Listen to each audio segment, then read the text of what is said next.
Dito naman tayo sa R1 ni Shopman. Hanep.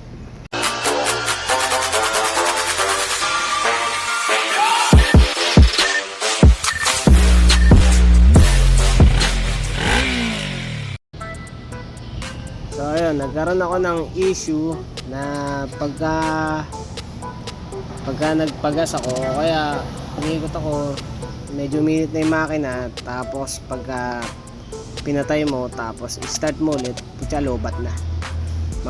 Mahirap na siya mag-crank.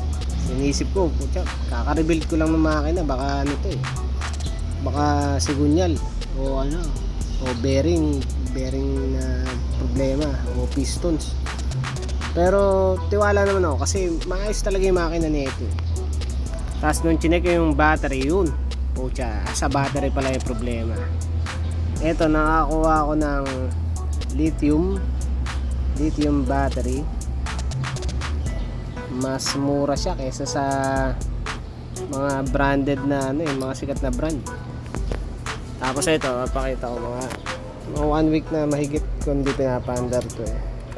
Tapos ganito behavior niya.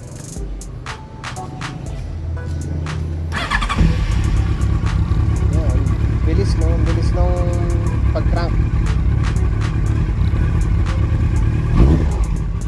Makikita naman load pa.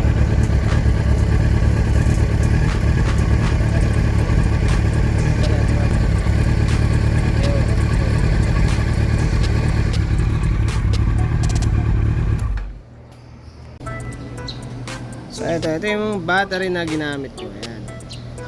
Hanapin nyo na lang yan. Nilagyan ko lang siya ng, kasi mas maliit siya kumpara doon sa original, no? Tsaka sobrang gaang nito. Nilagyan ko na lang ng rubber insulation dyan, pampasikip. Kasi kakalog-kalog yan. Goodies na goodies ang putik. Kahit ano, kahit na bumiyaya ko, na medyo matagal na, medyo yung patay sindi na ng fan. Tapos pag pinatay ko, tapos on ko ulit, tapos start ko, 1 click pa rin ang putya. Mahalan dyan, battery pala.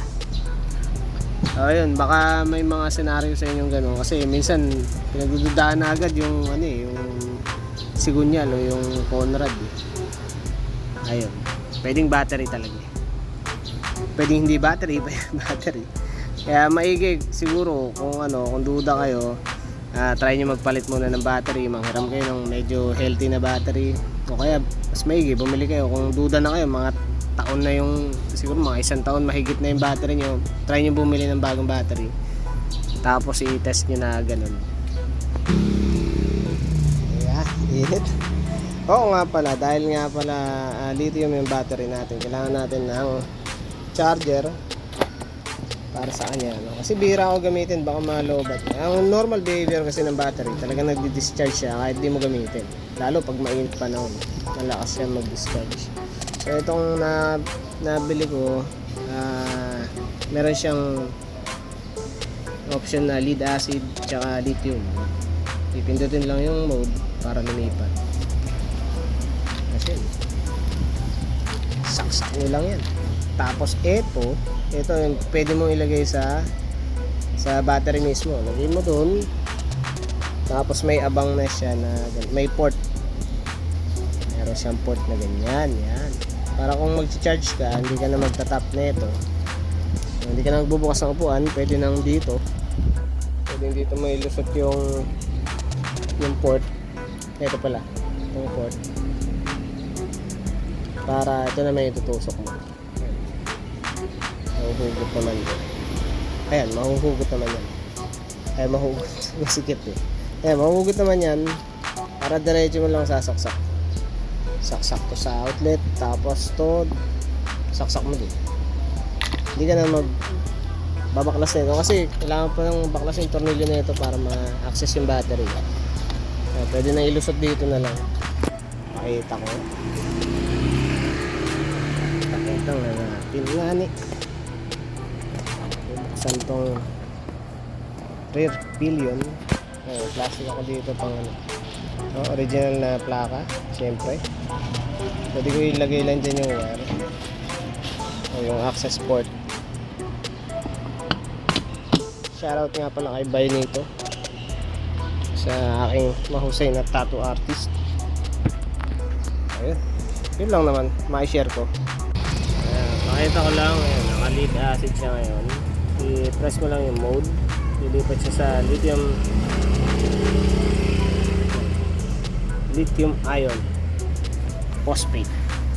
Tapos hindi ko muna nilagay yung charge ko lang muna kasi hindi ko na alam kung ilang percent na lang ito, kasi nga hindi ko nagagamit. Medyo busy dito, medyo busy nga pala si Shopman. Sorry ha, sorry sa mga hindi ko na sasagot.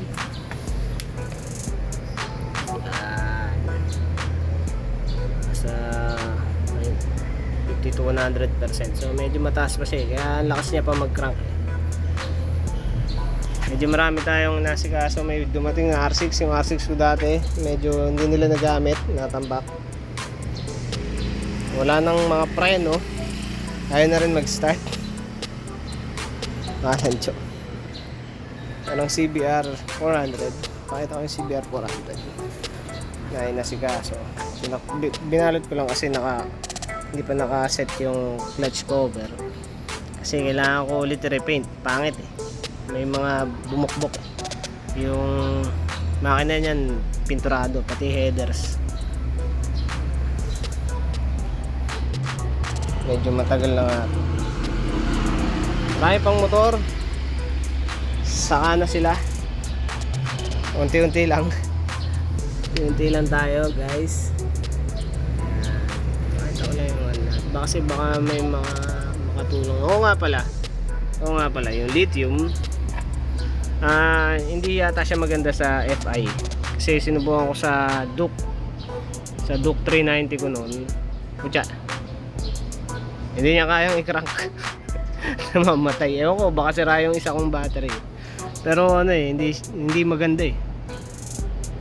Tapos yung tropa, meron din tropa na nagano sa akin, yung R1 niya na FI, sinubukan niya mag lithium, di raw kaya. Mukhang sa carb okay ito. Naibiyahe ko na rin itong motor gamit yung lithium. Goodies na goodies, no? Pumunta akong Pampanga, balikan, hanip Angeles, Pampanga. Kumain lang ako saglit, tapos ni-start ko good shit. Tapos nag-home service ako doon sa may Angeles. Good shit talaga. Good shit talaga to eh. Ano ko lang naman yun, ma-share ko lang. Baka sakaling may mga mapaibig na gahanap ng magandang battery, no? Wala akong komisyon dyan, wala akong dyan. Sana meron. Saglit lang naman yan kasi medyo malakas pa yan. Ayun, yun lang, putik.